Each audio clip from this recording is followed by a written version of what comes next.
Number 1. The Grandmaster's Hubris. For 900 years, Yoda trained Jedi.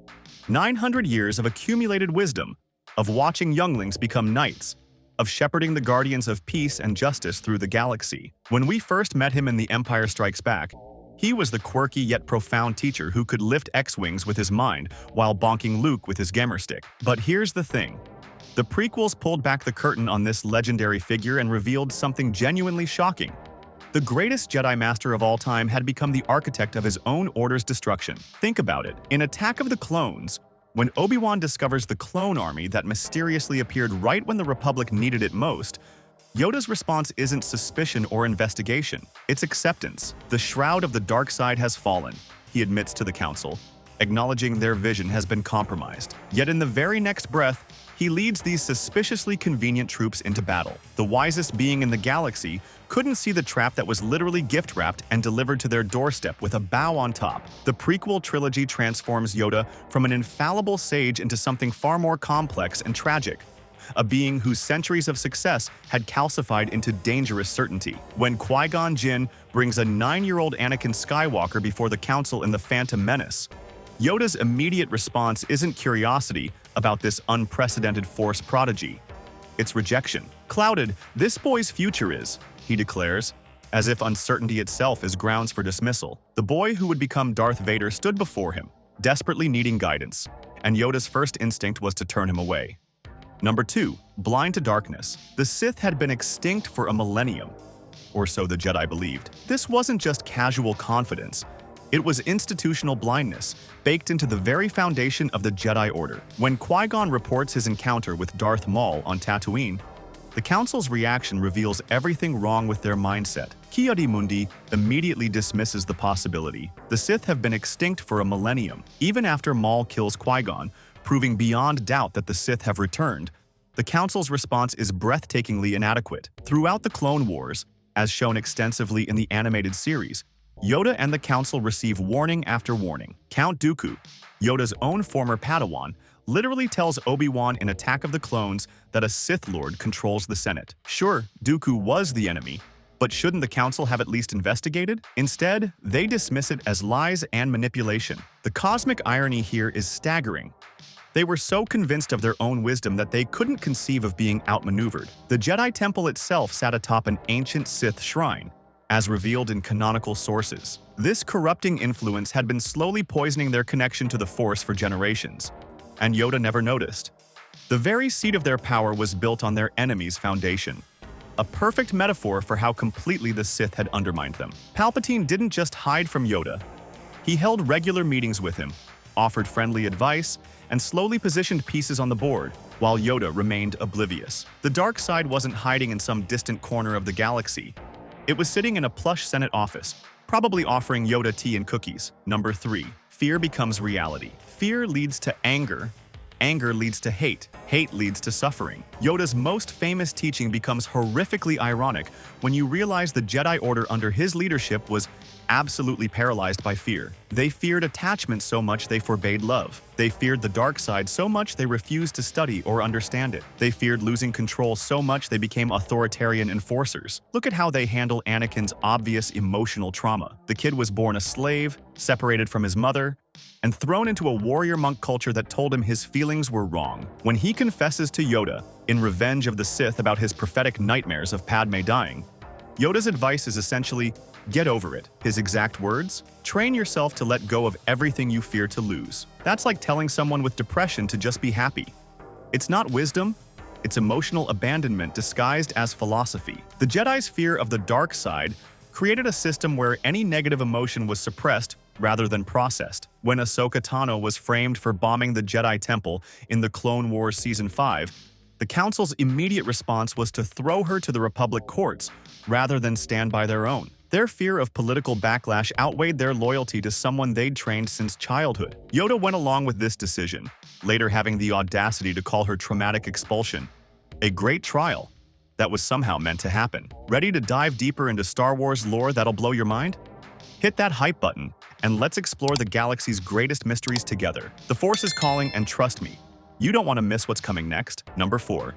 Anakin's desperate pleas. The relationship between Yoda and Anakin is perhaps the most damning indictment of the Grandmaster's failures. Here was the chosen one, the being prophesied to bring balance to the Force, and Yoda treated him like a problem to be managed rather than a person to be understood. Every interaction between them in the prequels is marked by distance, suspicion, and fundamental misunderstanding. When Anakin seeks Yoda's counsel about his premonitions of death, he's not just having bad dreams. He's already lost his mother to visions he couldn't prevent. His fear isn't abstract.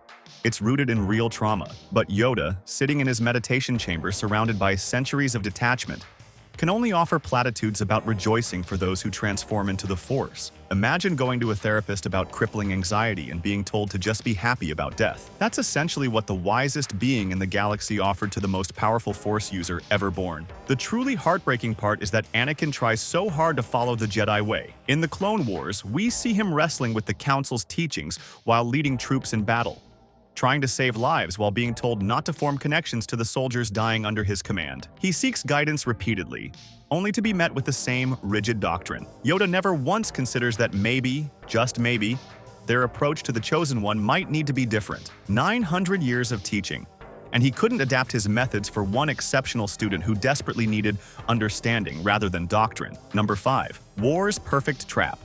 The Clone Wars was Palpatine's masterpiece, and Yoda walked right into it with his eyes wide shut. The moment the Jedi accepted military command, they lost. Not eventually, immediately. They transformed from peacekeepers to generals, from negotiators to warriors, from guardians to soldiers. Yoda himself acknowledges this in Attack of the Clones. Victory? Victory, you say? Master Obi-Wan, not victory. The shroud of the dark side has fallen. Begun. The Clone War has. He knows it's wrong, yet he picks up his lightsaber anyway. Throughout the conflict, Yoda makes strategic decision after strategic decision that plays directly into Palpatine's hands. He spreads the Jedi thin across the galaxy, isolating them from each other and the Temple. He endorses increasingly questionable tactics, from using a slave army of clones to sanctioning morally gray operations. Consider the Battle of Kashyyyk. Yoda personally leads Wookiee forces in a massive ground assault, so far removed from diplomatic solutions that he's literally in the trenches. The general who once spoke of peace first has become a warrior who negotiates with a lightsaber. Every military victory deepens the trap, because it further entrenches the Jedi in their role as soldiers rather than peacekeepers. The war corrupts everything it touches, including Yoda's own judgment. In the Clone Wars Season 6, when Yoda goes on his spiritual journey to learn the secret of immortality, he's shown visions of a galaxy without war, where the Jedi never fell. Even the Force itself is trying to show him the trap, but he returns to the conflict anyway. He discovers that the Sith created the Clone Wars specifically to destroy the Jedi, yet he continues playing his assigned role in their game. The most devastating revelation comes when he learns about Order 66's existence through his Force visions, but can't act on this knowledge without exposing that he knows about the conspiracy. He's trapped by his own discoveries, forced to watch the countdown to extinction tick away. It's like watching someone study fire safety while their house burns down around them. Number 6.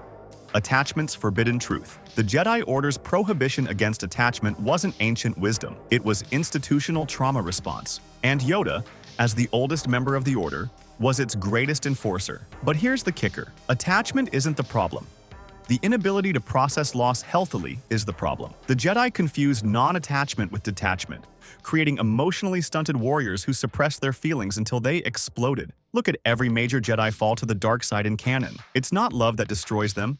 It's the Order's refusal to help them process their emotions. Anakin falls because he can't talk about his marriage or his fears. Dooku falls because his frustration with the Order's complacency has nowhere to go. Barriss Offee falls because her horror at what the Jedi have become during the war is dismissed. The pattern is clear. Suppression leads to explosion. Yoda embodies this dysfunction perfectly. He claims to have no attachments, yet he's clearly attached to the Jedi Order itself, to his role as Grandmaster, to the institution he's spent centuries building. When Order 66 happens, his grief is overwhelming. Not very detached of him, is it? The difference is that Yoda has had 900 years to build emotional walls. Consider how even Obi-Wan, the perfect Jedi, secretly loved Satine Kryze but could never act on it, carrying that pain his entire life. The Order created a generation of emotionally repressed warriors who either broke under the pressure or became so disconnected from their humanity that they couldn't relate to the people they were meant to protect. Luminara Undali's cold willingness to accept her Padawan Barriss's potential death in the Clone Wars Season 2 shows how toxic this detachment truly was. She wasn't enlightened, she was emotionally dead. The Jedi expected young knights to achieve in decades what took Yoda centuries, without providing the tools or support to do so. Number 7. Exile's bitter wisdom. Dagobah isn't just where Yoda hides. It's where he finally learns. Living in a swamp, eating root stew, and talking to Force ghosts for 20 years gives him the perspective that 9 centuries in the temple never could. The Yoda we meet in The Empire Strikes Back has been fundamentally transformed by failure. He's still wise, still powerful, but now tempered by humility that was completely absent in the prequels. His training of Luke reveals how much he's learned. Gone is the rigid doctrinaire approach. When Luke fails at the cave, Yoda doesn't lecture him about the Jedi Code. When Luke rushes off to save his friends, Yoda doesn't expel him or declare him fallen. He adapts, he guides, he teaches through experience rather than rules. The bitter irony is that Yoda becomes the teacher the galaxy needed only after there's virtually no one left to teach. During his exile, Yoda communes with Qui-Gon's Force ghost, learning from the very Jedi whose unconventional wisdom the Council had dismissed. Qui-Gon, who believed in the living Force over cosmic abstractions, who took Anakin despite the Council's objections, who understood that compassion mattered more than protocol.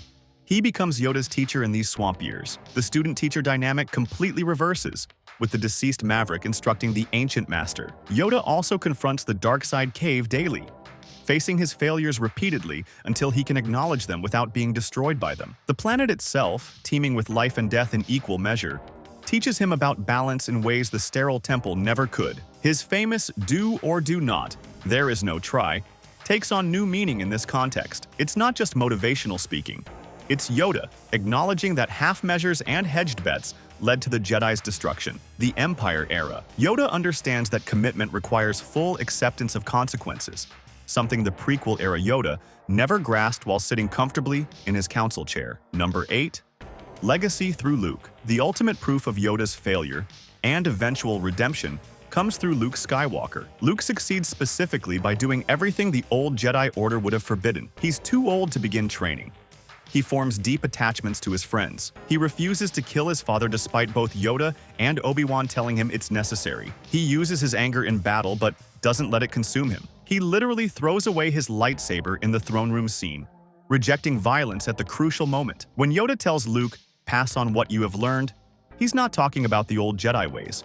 He's talking about learning from failure, about compassion over detachment, about hope over doctrine. Luke's new Jedi Order, as glimpsed in canon materials, allows marriage and emotional connections. It's everything the old order wasn't, and that's precisely why it has a chance to succeed where Yoda's order failed. The greatest twist is that Yoda's true wisdom only emerges after he loses everything. His Force ghost appearances show a being finally at peace with imperfection, even finding humor in it. When he burns down the tree library in The Last Jedi, cackling like the swamp gremlin we first met, he's symbolically destroying the very institutional rigidity that doomed the Jedi. The greatest teacher failure is, he tells Luke, and he would know. He's had more spectacular failures than anyone else in galactic history. The prequels don't diminish Yoda. They complete him. They transform him from an infallible mystical sage into something far more valuable, a flawed being who learned from his mistakes. His failures were necessary for Luke's success. The Jedi had to fall for them to rise again, properly this time. Yoda's greatest achievement wasn't training Jedi for 900 years. It was finally, in his last decades, learning to let go of those 900 years and embrace something new. The tragedy and triumph of Yoda is that he needed to lose everything to gain true wisdom. The Jedi Order he spent centuries building was fundamentally flawed, poisoned by its own certainty and strangled by its own rules. Only in exile, stripped of position and power, could he see the truth. The Jedi didn't fall because they weren't good enough at being Jedi. They fell because the system itself was broken. And in passing that hard-won knowledge to Luke, Yoda finally fulfilled his true purpose, not as the perfect teacher, but as the imperfect one who learned from his mistakes. Want more deep dives into how Star Wars constantly subverts our expectations? Smash that hype button because we're just getting started exploring how the galaxy far, far away reflects our own struggles with tradition, change, and growth.